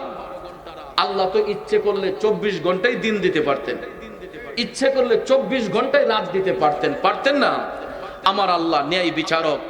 আল্লাহ তাআলা 12 ঘন্টা দিন দিয়েছেন, তোমরা রিজিকের তাল্লাশ করো, 12 ঘন্টা রাত্র দিয়েছেন, তোমরা শয়ন করো। দেখবেন রাত যখন নিগুড় হয় 11টা 12টার পরেই দেখবেন পশু পাখি জিন ইনসান সবাই আপন নিরে যায়। কথা কোন ঠিক না বেঠিক? আপনারা লক্ষ্য করে দেখবেন মাগরিবের আজানের পূর্বক্ষণে দেখবেন চড়ুই পাখি থেকে নিয়ে বাবুই পাখি থেকে নিয়ে সব পাখিগুলা ডানা মেলে উড়ে উড়ে তারা নির্দিষ্ট একটা জায়গার মধ্যে এসে আশ্রয় নেয়। কথা কোন ঠিক না বেঠিক? বাবুই পাখি তার বাসায় যায়, চড়ুই পাখি অট্টালিকার ভিতরে যেই বাসা বানায় সেই বাসার ভিতরে যায়। শুধু তাই নয়, প্রত্যেকটা পাখি দেখবেন মাগরিবের আগেই তারা নিজ নিজ জায়গার মধ্যে এসে অবস্থান করে, কারণ তারা শয়ন করে। ভোরবেলা দেখবেন মুয়াজ্জিন সাহেব যখন আজানের ধ্বনি দেয়, ফজরের আজানের সাথে সাথে দেখবেন পাখিগুলার চোখ থেকে ঘুম চলে যায়, পাখিগুলাও চিকি চিকি করে যদিও ডাকে। একজন মুফাসসির বলেছেন যে ওই পাখিগুলা চিকি চিকি করে ডাকলেও সে আমার মৌলা পাকের জিকির করে, সবুজ গাছের পাতাগুলা মৌলার জিকির করে।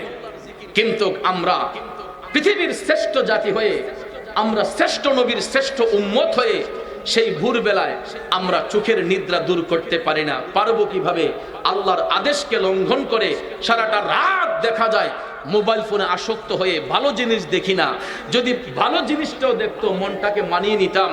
টিকটক, ইউটিউব, ফেসবুক দেখে দেখে আমাদের যুবকগুলার শরীরের ব্লাড সার্কুলেশন ড্যামেজ হয়ে যাচ্ছে। হাসপাতালে গেলে দেখবেন মানসিক রোগীর এখন অভাব নাই। ব্রেইনের সমস্যা, হার্টের সমস্যা, চোখের সমস্যা, দৃষ্টিশক্তি ড্যামেজ হয়ে যাচ্ছে। অনেক রোগী, অভাব নাই। একমাত্র এই মোবাইল ফোনে আসক্ত হয়ে আমাদের যুব সমাজ ধ্বংসের দিকে চলে যাচ্ছে। ঠিক কিনা বলেন? যুবক ভাইয়ারা আমার, আমি আশাতে কি আপনারা বিরক্ত হয়েছেন? তাহলে বাহিরে ফিসফিস করে শব্দ শোনা যায়, আল্লাহর রাস্তায় এগুলো করবেন না। কারণ আমি এমনিতে আসি নাই, আমি দাওয়াতে এসেছি। আমাকে অনেকগুলো টাকা খরচ করে সিলেট থেকে দাওয়াত করে এনেছেন। ঠিক না বেঠিক? তা আমার যেমন হক আদায় করতে হবে, আপনাদেরও তো হক আছে। ঠিক না বেঠিক? আপনারা মেজবান, আমি হলাম মেহমান। মেহমানের দায়িত্ব হলো মেজবানকে ইজ্জত করা। ঠিক না বেঠিক? তাহলে বাহিরে কোনো কথা বলবেন না। আর এগুলা ভদ্র সমাজের কাজ নয়।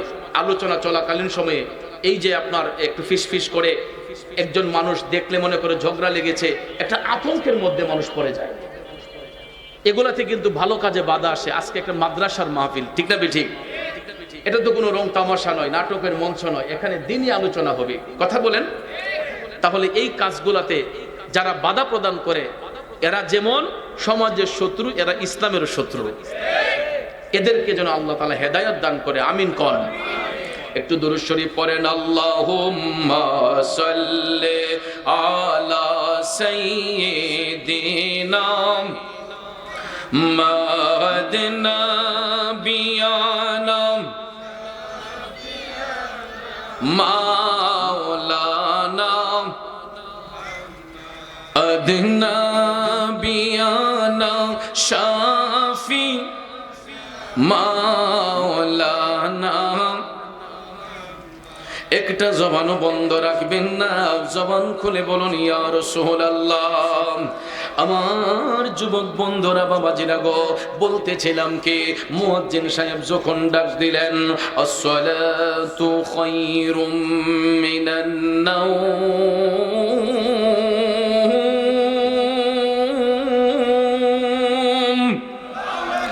এই মধুর ডাকটা শুনলে কোন মুমিন ব্যক্তি আর বিছানার মধ্যে পিঠ লাগাইতে পারে নাই।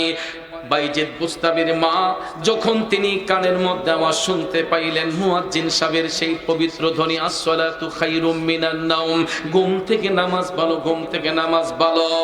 বাইজিদ বুস্তামির মা সঙ্গে সঙ্গে তিনার চোখটা খুললেন। নরম বিছানা থেকে তিনি উঠবেন, উঠার সঙ্গে সঙ্গে মা দরদি তাকায়া দেখে গো, বাইজিদ বুস্তামির দুইটা চোখ আগুনের মতো লাল হয়ে আছে। সন্তানের মুখের দিকে তাকাইলে একটা মা বুঝতে পারে তার অভিব্যক্তিটা কি। মা ধারণা করলেন বাইজিদ মনে হয় আজকে রাতে ঘুমাই নাই। পানির একটা গ্লাস হাতের মধ্যে নিয়ে বাইজিদ মার্শিয়রে আদবের সহিত দাঁড়ানো। বন্ধুরে, বাইজিদ বুস্তামির মা ডাক দিয়া কয়, বাইজিদ, ও আমার কলিজার টুকরা বাইজিদ, তুমি কি রাতে ঘুমাও নাই? চোখগুলা আগুনের মতো লাল হয়ে গেছে। বায়েজিদ রে, পানির গ্লাসটা হাতে নিয়ে এতক্ষণ দাঁড়িয়ে আছো কেন? আমি তো সন্ধ্যা রাতে তোমার কাছে পানি চেয়েছিলাম, এখন পানি আইনা দাঁড়াইছো কেন? বায়েজিদ বুস্তাবি ডাক দিয়া কয়, মা ও দরদি মা গো, আপনি যখন পানির আবদার করেছিলেন, আমি সঙ্গে সঙ্গে পানির গ্লাসটা নিয়ে যখন ধোয়ামুছি কইরা পানিটা যখন নিয়ে আসতেছি গো মা, আমি পানি আইনা দেখি আপনার চোখের মধ্যে ঘুম চলে আসছে। মা, আমি চিন্তা করলাম ওই মুহূর্তে যদি আমি আপনার ঘুম থেকে জাগাই, আপনার আরামের মধ্যে ব্যাঘাত ঘটবে, যেহেতু আপনার শরীরটা অসুস্থ। মাগো, চিন্তা করলাম যদি পানির গ্লাসটা রেখে চলে যাই, আপনার সামনে বিয়াদবি হবে। মাগো মা, আমি সিদ্ধান্ত নিয়েছি আপনার শিয়র থেকে ততক্ষণ পর্যন্ত যাব না যতক্ষণ আপনি নিজ ইচ্ছায় ঘুম থেকে না উঠেন। এই জন্য আমি আজকে রাতের ঘুমটা হারাম করে দিয়েছি। মা, আমি রাতের ঘুমটা হারাম করে দিয়েছি। যতক্ষণ না আপনি ঘুমের মধ্যে থেকে না জাগবেন, ততক্ষণ আমি আজকে বিছানায় পিঠ লাগাবো না। বায়েজিদ যখন মারে এই কথা বললেন, ওই মা দুইটা চোখের পানি টপ টপ করে ছেড়ে কান্না শুরু করে দিলেন। কান্না জড়িত কণ্ঠে মা দুইটা হাত তুলে আমার আল্লাহরে ডাক দিয়া কয়, আল্লাহ, আমার বায়েজিদ রে তুমি ওলি বানাইয়া দাও। আরো জোরে কন্না আল্লাহু আকবার। আল্লাহর ওলি বায়েজিদ বিরল ঘটনা, মায়ের সেবায় ছিল একটি উত্তম নমুনা। আল্লাহর ওলি বায়েজিদ বিরল ঘটনা, মায়ের সেবায় ছিল একটি উত্তম নমুনা। ছেলের জন্য করেন দুয়া, ছেলের জন্য করেন দুয়া, মায়ে দুহা তুলে। মা কেন এত দামি জানে না সকলে, মা কেন এত দামি জানে না সকলে। জানতো যদি পড়তো দেখে কোরআন হাদিস খোলে।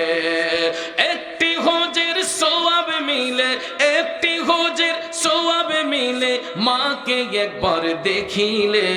মা কেন এত দামে জানে না সকলে। খারাপ লাগতেছে আমার বাবাজিরা। বন্ধু,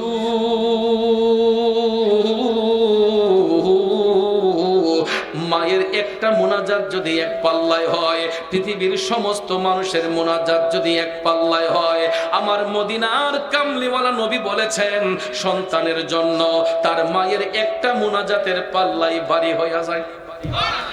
শুধু তাই নয়, লক্ষ লক্ষ টাকা খরচ করে হাজী সাহেব সাহেবানাগণ মক্কা শরীফ যান, মদিনা শরীফ যান, ঠিক নিও। আপনারা বলুন তো, হজ কইরা আয়সা কোন হাজী সাহেব কি গ্যারান্টি দিতে পারবেন যে আমার হজটা কবুল হইছে? কথা বলেন, পারবে?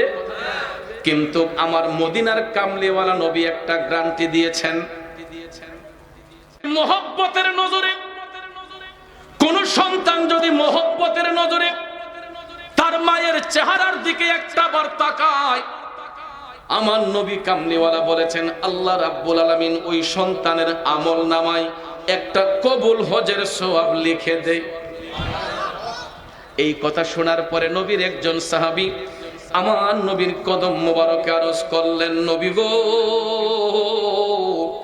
আমি যদি আমার মায়ের চেহারার দিকে দৈনিক 10 বার তাকাই, আমার নবী কামলিওয়ালা বলেন তাইলে 10টা কবুল হজের সওয়াব। সাহাবী ডাক দিয়া বললেন আবার যে নবী গো, আমি যদি দৈনিক 100 বার আমার মার চেহারায় তাকাই, আমার নবী বলছেন 100টা কবুল হজের সওয়াব। সাহাবী ডাক দিয়া বললেন নবী গো, আমি যদি তার চাইতেও বেশি তাকাই, আমার কামলিওয়ালা নবী বললেন উম্মত, তুমি যত হাজার বার, যত কোটি বার তোমার মায়ের চেহারার দিকে মহব্বতের নজরে তাকাইবা, আমার আল্লাহ তত হাজার কবুল হজের সওয়াব তুমি সন্তানের আমলে লিখে দিবে। আরো জোরে জোরে কন্যা সুবহানাল্লাহ। ওরে মা ডাকে কত মধুর জানে যে সবাই, মায়ের একটু আদরেতে কি যে শান্তি পাই রে, কি যে শান্তি পাই। কবুল হজের সওয়াব হয়, কবুল হজের সওয়াব হয় দেখলে মায়ের চেহারায়। মায়ের কদমের নিচে জান্নাত দিলেন খোদায়। আমার মায়ের মতো আপনজন, মায়ের মতো আপনজন ত্রিভুবনে নাই। মায়ের কদমের নিচে জান্নাত দিলেন খোদায়, মায়ের কদমের নিচে জান্নাত দিলেন খোদায়। মানুষ রূপে সৃষ্টি করলো দয়াল খোদায়, কত কষ্ট করলো মায়ে তার সীমানা নাই রে, তার সীমানা নাই। গায়ের চামড়া দিয়ে দেব মায়ের, চামড়া দিয়ে দেব মায়ের পাপোশ বানাই। মায়ের কদমের নিচে জান্নাত দিলেন খোদায়ে, মায়ের কদমের নিচে জান্নাত দিলেন খোদায়। খারাপ লাগতেছে আমার বাবাজিরা। এ যুবক, আল্লাহর নবীর সাহাবী নবীর কাছে প্রশ্ন করার পরে দয়াল নবী বললেন, তুমি যত হাজার বার, যত কোটি বার তোমার মায়ের চেহারার দিকে মোহব্বতের নজরে তাকাইবা, আমার আল্লাহ তত হাজার কবুল হজের সওয়াব তুমি সন্তানের আমলে দান করবে। তাইলে নবীর কথা সত্য না মিথ্যা? এখন আমার সমাজে কিছু কিছু মায়ের চেহারা কালো, কিছু কিছু মায়ের চেহারা শ্যামবর্ণ, কিছু কিছু মায়ের চেহারা উজ্জ্বল বর্ণ, কিছু কিছু মায়ের চেহারা উজ্জ্বল ফর্সা বর্ণ, ঠিক না ঠিক? এখন আমি যদি আমার কালো মায়ের গর্ভ থেকে ভূমিষ্ঠ হই, আমি যদি আমার কালো মায়ের চেহারার দিকে তাকাই মহব্বতের নজরে, আল্লাহ কি হজের সওয়াব দিবে না? শ্যামবর্ণ মায়ের চেহারার দিকে তাকাইলে হজের সওয়াব দিবে না? অর্থাৎ মা যদি একটা চোখ কানাও হয়, মায়ের যদি দুইটা চোখ অন্ধ হয়, সন্তান যদি ওই মায়ের চেহারার দিকে মোহব্বতের নজরে তাকায়, আমার নবী বলছেন ওই সন্তানের আমলে আল্লাহ কবুল হজের সওয়াব দান করবে। তাইলে ওই মা বাবারে কষ্ট দেওয়া দরকার না ইজ্জত দেওয়া দরকার? তাইলে পায়ে হাত ধরে বলবো যুবক ভাই, অনেক সময় বন্ধুদের পাল্লায় পড়ে আমরা মা বাবারে কষ্ট দেই, স্ত্রীর ফাঁদে পড়ে ঘরের মা বাবাকে কষ্ট দেই। আমি পায়ে হাত ধরে বিনয়ের সহিত বলবো, এরকম আচরণ কখনো যাতে আমরা মা বাবার সাথে না করি। কারণ আমাদের শৈশবটাকে নিয়ে যদি একটু গবেষণা করি, তাইলে বুঝবেন আমাদের জন্য কত ত্যাগ আমার মা বাবারা করেছেন। কথা কোন ঠিক না ঠিক? অনেক মায়ের ইচ্ছে হয় বাবার বাড়ি গিয়ে 10 দিন থাকবে, এই বাবার বোনের বাড়ি গিয়ে 5 দিন বেড়াবে, কিন্তু বাচ্চাদের স্কুলের কথা চিন্তা করে, বাচ্চাদের কথা চিন্তা করে দেখা যায় মাস কি মাস পরে থাকে। এরপর বাচ্চার চেহারার দিকে তাকাইয়া মা তার স্বাধীন মতো একটা কাজ করে না। কথা বলেন ঠিক না ঠিক? যদি কেউ বাবার বাড়ি থেকে কল দেখে ঘুমায় আসনা করে, মা কল দিছে মেয়েকে, আম্মা তোমার নাতির স্কুল খোলা আসতে পারি না, তোমার নাতির পরীক্ষা আসতে পারি না। এইরকম ভাবে দেখেন আমাদেরকে মানুষ করার জন্য আমাদের মা বাবারা তাদের জীবনের অমূল্য সময়গুলোকে তারা আমাদের পিছনে ব্যয় করতেছেন, আরাম আয়েশগুলো আমাদের জন্য ব্যয় করতেছেন। যখন তাদের আরামের সময় হয়, আমরা যখন রোজগারি হই, এমন সময় দেখা যায় অনেক সন্তান স্ত্রীর ফাঁদে পইরা স্ত্রীকে নিয়ে বাঞ্ছারামপুর শহরে থাকে, আর মা রে ফালাইয়া রাখে উজানচর গ্রামের মধ্যে। কথা কোন ঠিক না বেঠিক? আর কেউ যদি জিজ্ঞেস করে কেউ তোমার আম্মারে রাখো না কেন, পাও এরা আগের যুগের মানুষ, টাউনে থাকতো না। আসলে কিন্তু কথা সেটা নয়, টাউনে থাকতে চায় যদি ওই স্ত্রী তার শাশুড়ির যত্ন করে, ওই শ্বশুরের যত্ন যদি করে, ঠিকই তারা শহরের বাড়িতে থাকতে পারে। কথা কোন ঠিক না বেঠিক? কিন্তু তারা এরকম মূল্যায়ন পায় না, এরকম ইজ্জত না পাওয়ার কারণে যাক জন্ম ভিটার মধ্যে পইরা থাকি, এখানে ডাইল ভাত খাইয়া কদিন থাইকা যায়, কিন্তু তাদের বুকের ভিতরে চাপা কষ্টগুলা ইচ্ছে থাকা সত্ত্বেও প্রকাশ করে না। এ যুবক ভাই, আমি প্রায় মাহফিলে বলি, তোমার বাবা তোমার মা কোটি কোটি টাকার কাঙ্গালি নয়। বাঞ্ছারামপুর বাজার থেকে উজানচরে আসছেন, 50 টাকার পান সুপারি কিনা বাড়িতে আইসা মার একটু ডাক দিবেন, আম্মা আপনার জন্য পান সুপারি আনছি।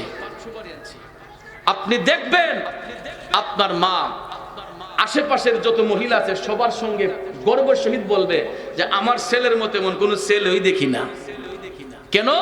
কাগো পান সুপারি শেষ হওয়ার আগে ফুলা পান সুপারি লুই পড়ে। ঠিক না বেঠিক? বাজার থেকে আসছেন, বাবার জন্য 50 টাকার ওষুধ নিয়ে আসেন, আইনা বাবারে 2টা নাফা বড়ি দিয়া গ্যাস্ট্রিকের বড়ি দেয়, আব্বা শরীরটা খারাপ দি নেন আব্বা ওষুধটা খান। দেখবেন চাষটলে বইসা আপনার বাবা কি অ্যাডভাইস করে যে আমার ছেলের মতো এমন কোনো ছেলে ওই নাই। কেন চাচা? পাও ওষুধ শেষ হওয়ার আগে ফুলা ওষুধ লই পড়ে। আনছে মাত্র 50 টাকার ওষুধ, আনছে মাত্র 50 টাকার পান সুপারি। মার মন খুশি, বাবার মন খুশি। ঠিক কিনা কন? আরে পোলাপান এগুলা না ওই দেশ দেওয়ারও দরকার নাই, শুধু মুখ বইরা একটু তাজিম করে বাবারে বাবা কইয়া ডাকবি, মাকে মা বলে ডাকবি, দেখবি তাতেই মা বাবার মন খুশি। কথা বলেন ঠিক কিনা? কিন্তু আমরা এগুলা না করে দেখা যায় তাদের সঙ্গে খারাপ আচরণ করি, মা বাবার দিলের মধ্যে কষ্ট দিয়ে কথা বলি। যুবক ভাই, আল্লাহর হাবিব বলেছেন যে সন্তান যদি মা বাবারে কষ্ট দেয়, মা বাবা কষ্ট নেয় না কিন্তু তাদের অন্তরের মধ্যে যে কষ্টটা অনুভব হয়, এটা আল্লাহর আরশে গিয়ে আল্লাহর আরশটা থরথর করে কেঁপে ওঠে। মা কারে কয় চিন্তা করে দেখেন। এই জন্য আমি আপনাদেরকে বিনয়ের সহিত বলবো, যার ঘরে মা আছে বাবা আছে কোনোদিন ওই মা বাবারে কষ্ট দিবেন না। কারণ আমি বাবা হারাইয়া এখন বুঝি আমার বাবার যন্ত্রণাটা কেমন অন্তরে ছটফট করে। 26 বছর কাছাকাছি, এই যে নভেম্বরের 12 তারিখ আমার আব্বার 26 বছর হবে দুনিয়া ছেড়ে অন্ধকার কবরে। আমি এমনই একটা হতভাগ্য সন্তান। আজকে যে ছেলেটা মাথার মধ্যে পাগড়ি পড়ছে রে, তার বাবা স্বয়ং মাহফিলে উপস্থিত, কিন্তু আমি যেই দিন উচ্চতর ডিগ্রি লাভ করেছি আমার বাবা সেই দিন কবরে। আমি এমন একটা পুরা কপাইল্লা সন্তান, যে সময় আমি বাবা হারাইলাম আমার বাবার জানাজার নামাজটা পড়ার যোগ্যতা আমার ছিল না। বর্তমানে আমার জন্য কত হাজার হাজার মানুষ জানাজার মাঠে ওই অপেক্ষা করে। পিসা হুজুর না আসলে জানাজা হবে না, পিসা হুজুর আইসা জানাজা দিব। আমার কত মুরিদ সন্তান মারা যায় জানাজার মাঠে, আমার জন্য ঘন্টার পর ঘন্টা অপেক্ষা করা হয়। আমি এমন পুরা কপাইল্লা সন্তান, যেই বয়সে বাবা হারাইলাম বাবার জানাজাটা পর্যন্ত পড়াইতে পারি নাই। আজ থেকে 26 বছর আগে বাবা নামক বট গাছটা হারাইয়া গেল। এখন পর্যন্ত রাত 2টা 2:30 3টা হই রে, মোবাইল ফোনের মধ্যে রিংটোনের শব্দ যদি শুনি, তাকাইয়া দেখে কোনো বন্ধু বান্ধব নয়, ঘরের স্ত্রীও নয়, আমার অসুস্থ মা এখন পর্যন্ত রাত 2টা 2:30 3টা পর্যন্ত আমার জন্য জায়গা থাকে। হঠাৎ টেলিফোনে কল দেয়া কয়, ফুট মাহফিল শেষ হইছিনি, জায়গাটা নিরাপদ নেই, রাস্তাঘাটটা ভালো নেই। চিন্তা করলাম ওই মা যদি আমার আগে দুনিয়া থেকে চলে যায়, কে আমারে জাদু কইয়া আমার খবর নিব, কে আমার সংবাদ নিব? সময়ে যদি একবার কলটা না ধরি, সাথে সাথে ড্রাইভারের মোবাইলে কল আসে, কি রে তোমরা কই আছো, রাস্তাটা নিরাপদ নেই, এলাকার হালচাল ভালো নেই। আপনি যখন ঘর থেকে বের হলে আপনার মা যেমন আপনারা নিয়ে টেনশন করে, আমাদের মারও আমাদেরকে নিয়ে টেনশন করে। এই জন্য প্রায় সময় বলি, মা তুমি আমার আগে যেও না গো মরে, আমি কেমন করে দেব মাটি তোমার কবরে, আমি কেমন করে দেব মাটি তোমার কবরে, মা তুমি আমার আগে যেও না গো মরে।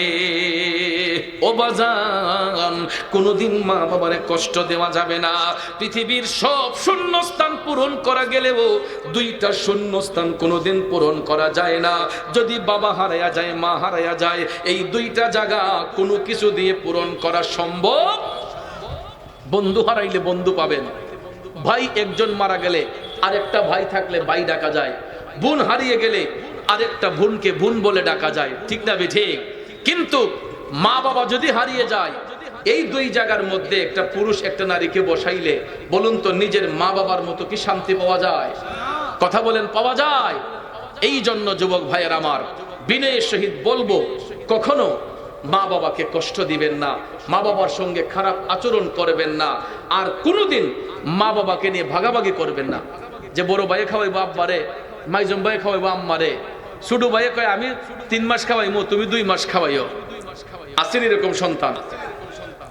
ও মায়ের একদার দুধের দাব কাটিয়া গায়ের চাপ, একদার দুধের দাম, মায়ের একদার দুধের দাম কাটিয়া গায়ের চাপ, পাপোশ বানাইয়া ঋণের সুদ হবে না, এ মন্দ রদি ভবে কেউ হবে না আমার মা গো, ঠিক কিনা কম?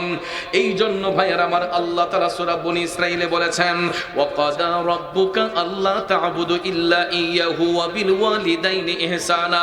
আল্লাহ কয় বান্দা তোমরা আমি ব্যতীত কারো ইবাদত করো না, ওয়া বিল ওয়ালিদাইনি ইহসানা, পিতা এবং মাতার সহিত উত্তম ব্যবহার করো, ভালো ব্যবহার করো।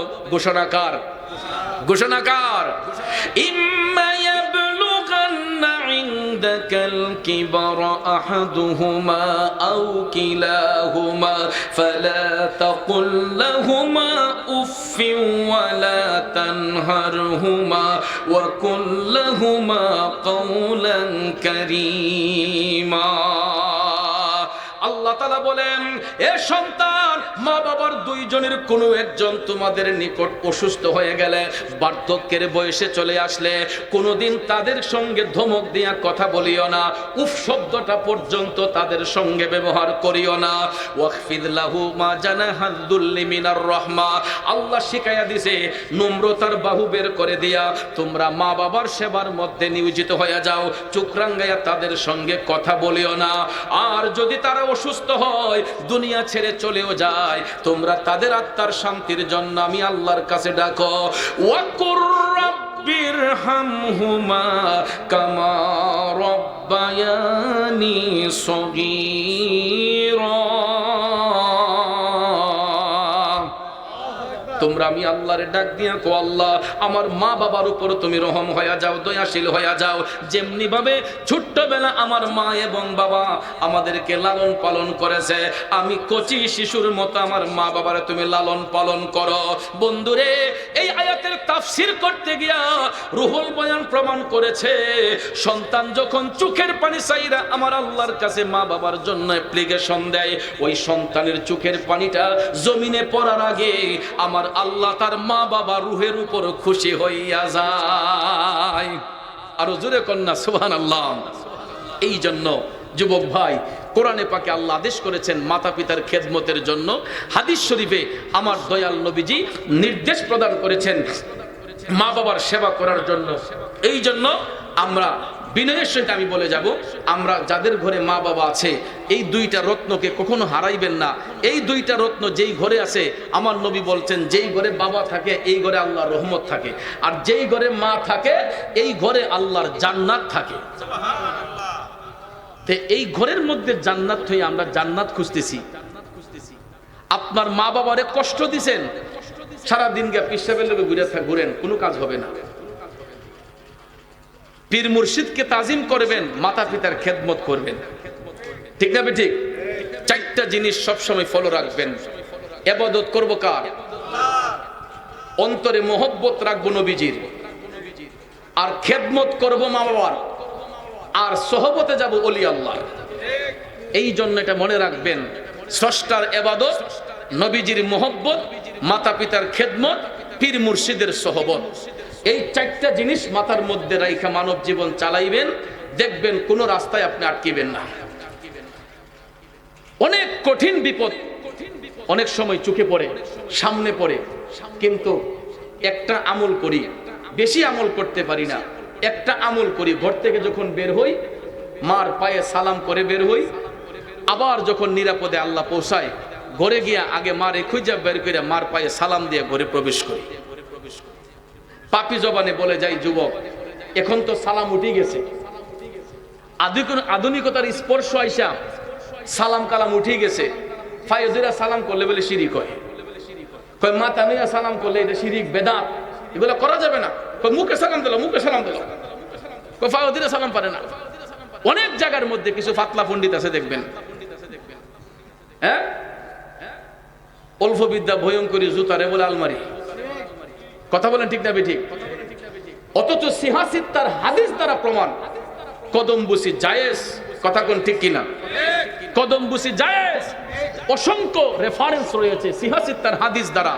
এই যে আজকে মাদ্রাসায় পড়ো একটা ছাত্র 30 পারা কোরআনের হাফেজ, তাকে বলতে হয় নাই, এটা প্রাতিষ্ঠানিক শিক্ষা যেইগুলা ঈমান এবং আকীদার উপর প্রতিষ্ঠিত হয়, যেই মাদ্রাসাগুলা হক প্রতিষ্ঠানগুলা, এইগুলার মধ্যে বাচ্চাদেরকে এই তাজিম এই আদব শিক্ষা দেওয়া হয়, তাকে কিন্তু বলে দিতে হয় নাই, সে অটোমেটিক মাথায় পাগড়ি পরে তার উস্তাদকে মুরব্বীদেরকে কদমবুসি করছে।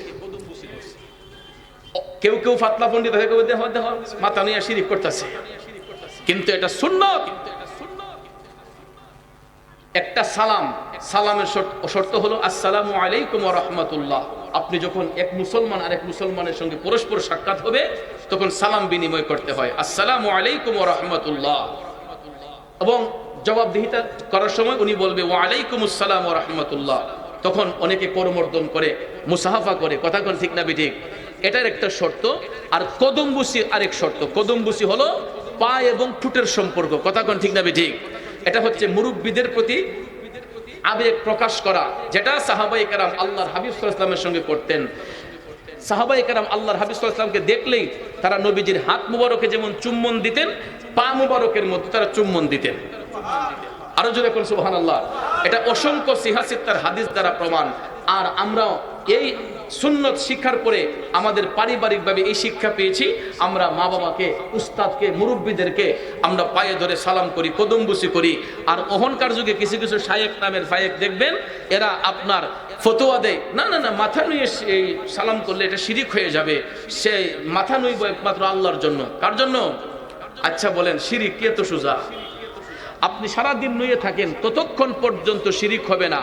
যদি আপনার নাক কপাল জমিনে লাগে কোনো ব্যক্তির জন্য, তখন এটা শিরিক হবে। নাক কপাল যখন জমিনে লাগবে এটা সিজদা হবে, আর এই সিজদাটা যদি কোনো ব্যক্তির জন্য হয় তখন এটা হবে শিরিক।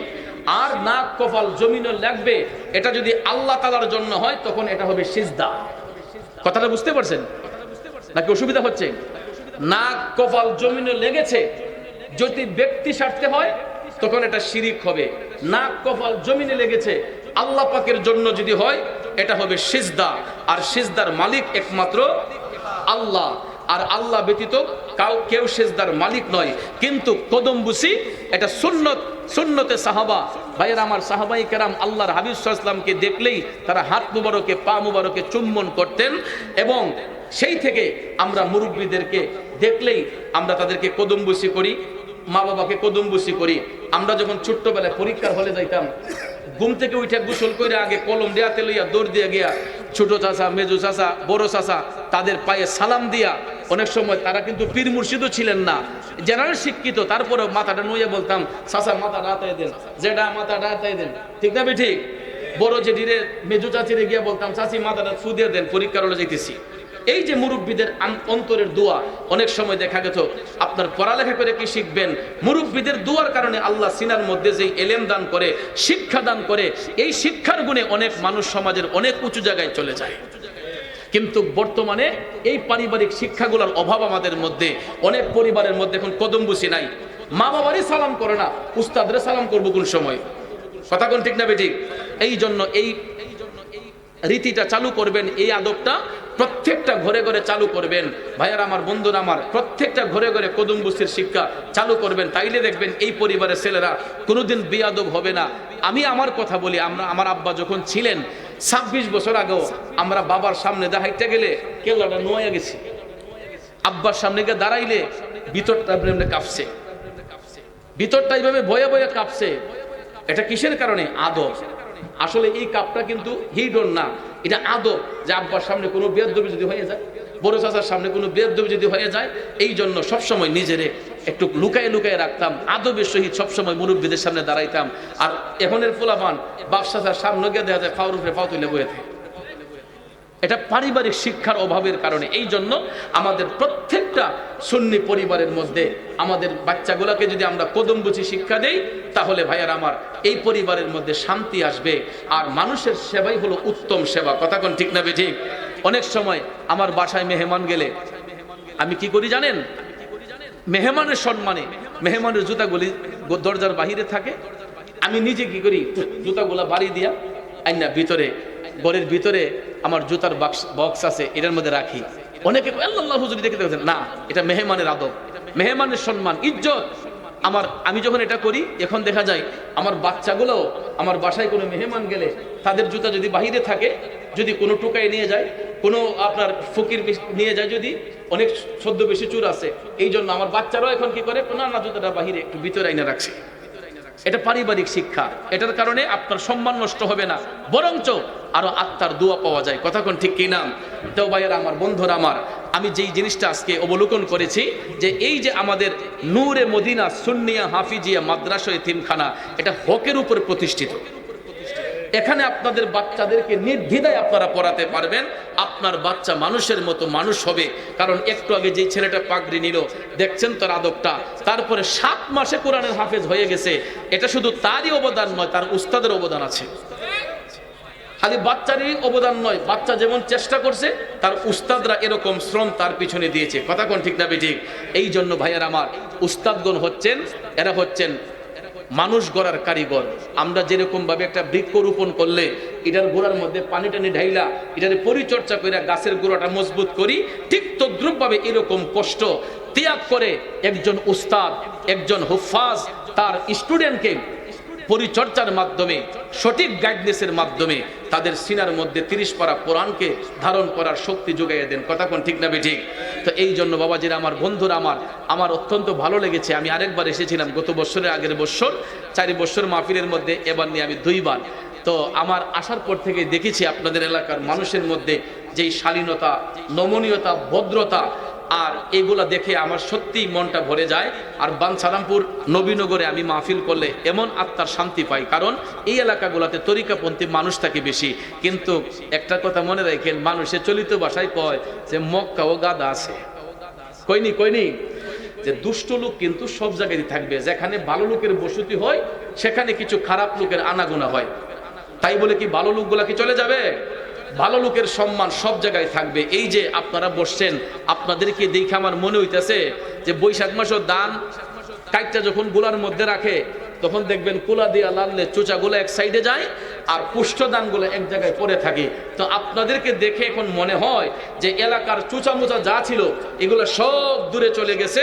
যারা আপনারা বসছেন এইগুলা নবীর সাচ্চা প্রেমিক, কথা কোন ঠিক না বেঠে?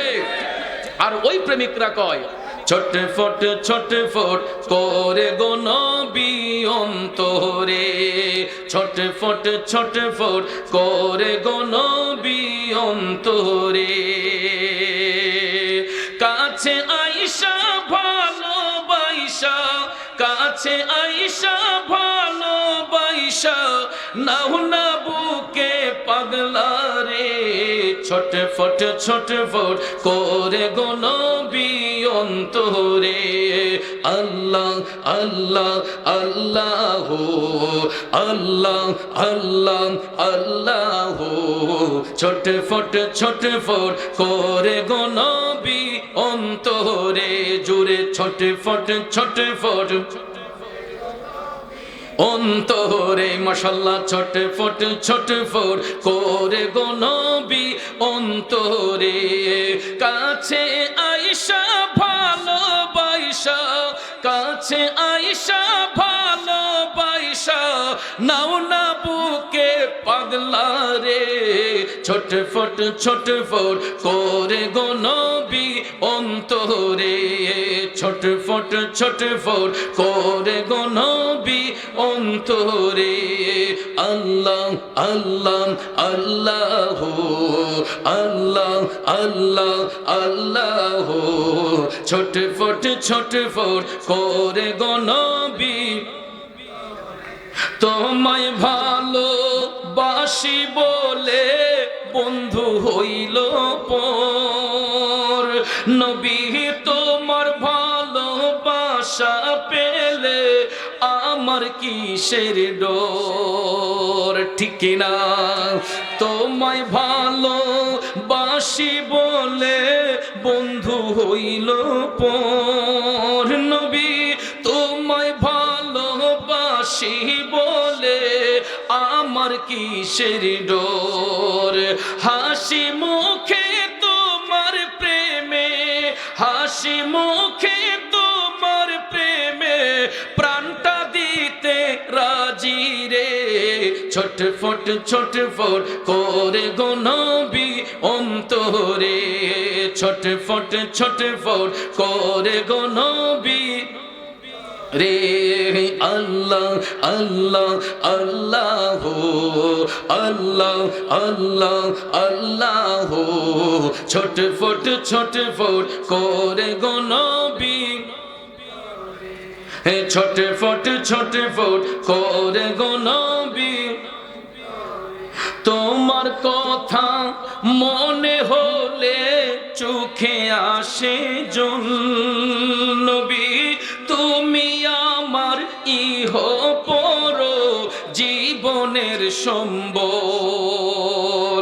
তোমার কথা মনে হলে চোখে আসে জল তুমি আমার ইহ পর জীবনের সম্বল তুমি ভবে না এলে এই পাগলে ভবে না এলে এই পাগলে হতাম পাগল পারারে ছটফট ছটফট করে গো নবী অন্তরে ছটফট ছটফট করে গো নবী অন্তরে আল্লাহ আল্লাহ আল্লাহ আল্লাহ আল্লাহ আল্লাহ ছটফট ছটফট নবী অন্তরে ছটফট ছটফট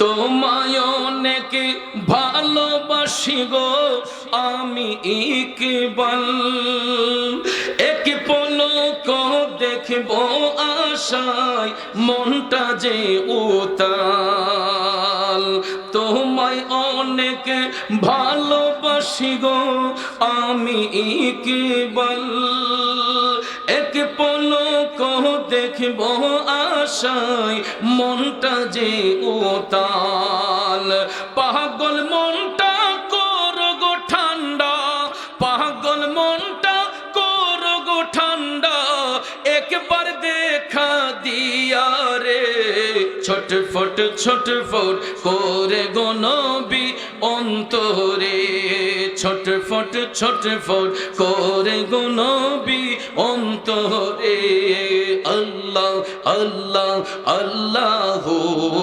আল্লাহ আল্লাহ আল্লাহ ছটফট ছটফট ভালোবাসা কাছে আইসা ভালোবাসা নাও না বুকে পাগলা রে ছটফট ছটফট করে গো নবী এটাই হলো আশেকদের কাজ ঠিক না ঠিক নবীর কথা শুনলেই মনটা ছটফট ছটফট করে কথা কোন ঠিক কিনা